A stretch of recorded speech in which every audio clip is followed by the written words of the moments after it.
Ya, kami habis memasukkan surat ke Kabarreskrim yang ditujukan ke Kepala Kepolisian Republik Indonesia, Pak Kapolri. Kemudian kita memasukkan surat juga ke Komisi 3 yang kita tujukan kepada Bapak Dr. Habibur Rahman berkaitan dengan ada upayanya kriminalisasi oleh penyidik Polres Metro Jakarta Utara. Nah, harapannya dengan kita bersurat ke dua pihak ini, karena sebelumnya kita sudah bersurat ke Irwasda Polda Metro dan belum ada jawaban yang memuaskan ya, makanya harapan kami karena ini berhubungan dengan tindak pidana yang menurut hemat kami tindak pidana yang diada-adakan, cenderung kriminalisasi atau bahkan kasusnya direkayasa. Nah, untuk lebih jelasnya Pak Aloy yang menjelaskan. Jadi berkaitan kegiatan hari ini dengan membuat pengaduan ke Komisi 3 agar tindak kriminalisasi dan tindakan yang dilakukan oleh Bitristek dalam merekayasa satu kasus dugaan tindak pidana ini dapat terungkap dengan sempurna. Jadi tadi kami juga sudah berkoordinasi dengan Karawasudi Mabes Polri berkaitan dengan surat kami ke Irwasda yang sampai hari ini dapat follow up, dan tadi dijelaskan bahwa pihak Karawasudi Mabes Polri akan memberikan supervisi dan meminta penjelasan kepada Irwasda berkaitan dengan tumas yang kami ajukan sehubungan dengan adanya dugaan kriminalisasi berkaitan dengan penetapan tersangka dari Ibu Iren Kamaludin.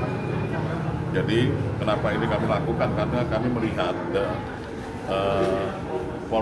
penyidik Polres Jakarta Utara terlalu gegabah dan terlalu cepat untuk menentukan klien kami ini, Ibu Iren Kamaludin ini sebagai tersangka tanpa dua alat bukti yang cukup menurut kami. Karena apa? Karena kami melihat dari saksi-saksi, dari bukti-bukti, dari barang-barang sitaan yang dimiliki oleh Polres Jakarta Utara, kami nilai tidak dapat membuktikan bahwa Ibu Iren Kamaludin sendiri yang melakukan pengerusakan. Nah, oleh sebab itu maka kami minta keadilan dan penegakan hukum yang seluruh-seluruhnya di sini. Nah, oleh karena itu kehadiran kami di sini juga kami minta perlindungan ke Kapolri dengan program posisinya, dengan program kependudukan penyidikannya. Kami minta untuk melakukan supervisi juga kepada Polres Jakarta Utara. Apakah gelar perkara yang dilakukan oleh Polres Jakarta Utara, khususnya penyidik di Kepolisian Polres Jakarta Utara, sudah benar atau tidak? Sepanjang itu klien kami ini salah, ya kami siap salah. Gitu kan. Cuma di sini penyidik harus bisa membuktikan dua alat bukti yang cukup untuk menyatakan bahwa klien kami ini bersalah. Dan kami juga berkoordinasi dengan Kejaksaan Jakarta Utara yang sampai hari ini, terhitung tanggal berapa ini, berkas pemeriksaan terhadap laporan polisi yang dilakukan oleh Bitristek itu belum diterima oleh Kejaksaan, baru hanya SPDP.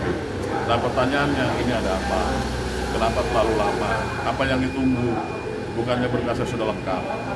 Segeralah dilimpah kalau benar bahwa penyidik Polres Jakarta Utara memiliki dua alat bukti yang cukup. Saya kira itu yang bisa saya sampaikan. Video itu tidak bisa membuktikan apapun. Pertanyaannya, video itu diambil kapan, di mana, dan melalui kamera apa, dan melalui CCTV apa itu diambil. Dan penyidik juga itu sudah melakukan penelitian digital forensik ya, terhadap video yang dijadikan alat bukti berkaitan dengan tindak pidana yang disangkakan ke klien kami. Karena kami menyangkal itu video itu. Ya, dan pada saat pemasangan CCTV juga, saya nggak tahu mereka pasang CCTV. Masa pasang CCTV di ruang treatment untuk selimin loh. Kalau saya disu orang bagaimana? Dia mau menjelek-jelekan nama baik klinik saya. Itu di dalam ditaruh mesin cool sculpting. Cool sculpting itu mesin slimming, dimana kita harus buka baju untuk treatment itu. Ada etikanya nggak sih? Gitu. Dan itu rumah saya, ruko saya bayar sendiri, semuanya saya urus sendiri.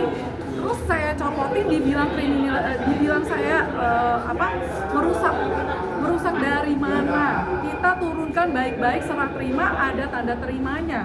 Tanda terimanya jelas di situ ditulis diterima dengan baik. Mohon perhatiannya untuk keadilan ini. Saya tidak minta banyak kok, cukup keadilan aja. Saya minta perlindungan hukum dari apa yang dilaporkan sehingga saya menjadi tersangka. Itu nggak masuk di akal sama sekali. Kok bisa rumah saya dia pasang CCTV sembarangan, di mana akan mengakibatkan kerugian pasien-pasien yang akan treatment di tempat saya, malah saya dijadikan tersangka, tidak ada bukti kerusakan sama sekali. Ya. Coba tanya sama yang punya CCTV itu, siapa yang mencopot CCTV itu? Baru nanti kami yang jawab. Gitu. Dan pasangnya ada izin nggak, ada ngomong nggak ke saya, punya etika nggak? Dan lucunya laporan itu di bulan Mei, sedangkan serah terima barang di November. Dari mana itu laporan bisa ada kalau barangnya rusak? Logikanya di mana? Saya udah capek banget, 1 tahun saya dikerjain, ya bolak-balik Polres, saya taat hukum, saya kasih semua bukti-bukti yang ada. Dan kenapa bukti-bukti saya tidak ada di BAP ya Pak ya? Kenapa nggak keluar? Tolong diperhatikan itu. Jadi saya tantang lawyernya, ya, buktikan bahwa ada CCTV tangkapan layar wajah Bu Iren yang melakukan pengerusakan. Kami akan terima kalau Bu Iren ditetapkan sebagai tersangka. Bang, berarti bisa dibilang ada indikasi oknum yang bermain ya Bang selama tahun ini Bang? Gimana? Sorry saya tanggapi ya. Agar tindak pidana ini bahwa kita nyatakan tadi dugaan rekayasa ya. Kenapa kami sampaikan seperti itu? Karena dari awal permasalahan klinik ini antara GSK dan Beauty Clinic berhubungan dengan keperdataan. Ada perjanjian tanggal 31 Januari 2024 tuh ya. Dan di situ jelas. Nah, akan tetapi 7 Mei dilaporkan ke polisi, walaupun sebelumnya ada 2 kali somasi ya. Yang diminta terkait somasi itu berhubungan ganti rugi 811 juta. Iya, dan itu tidak masuk di akal sama sekali. Nah, di tanggal 7 Mei 2025 dibuatlah laporan polisi ya. 2024 dibuatlah laporan polisi. Laporan polisi itu berhubungan dengan 372, 378, junto 406. 372, 378 nggak mungkin terpenuhi karena dasarnya adalah perjanjian. Kemudian yang kedua 408 berkali-kali 406 berkali-kali diklarifikasi bahwa tidak ada tindak pidana pengerusakan. Makanya klien kami minta perlindungan hukum karena bingung apa yang dirusak. Apakah menurunkan CCTV itu pun dilakukan oleh kontraktor? Apa itu kan merusak? Terus dibuang ke bak sampah. Tidak ada yang dibuang ke bak sampah, tidak ada yang dibuang ke limbah. Ada videonya.